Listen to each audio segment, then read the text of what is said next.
عمرانہ کومل۔ جی بالکل، محکمہ موسمیات نے ایک اور بارشوں کے سلسلے کی پیشگوئی کر دی ہے، جس کے مطابق بالائی اور وسطی ملکی علاقوں میں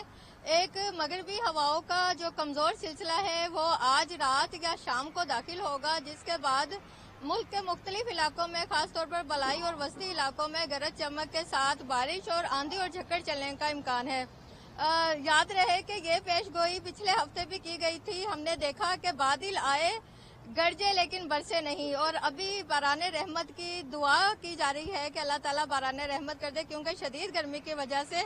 تمام لوگ بہت بے حال ہیں، اور یہاں گرمی کا یہ عالم ہوتا ہے کہ دھوپ جب ہوتی ہے تو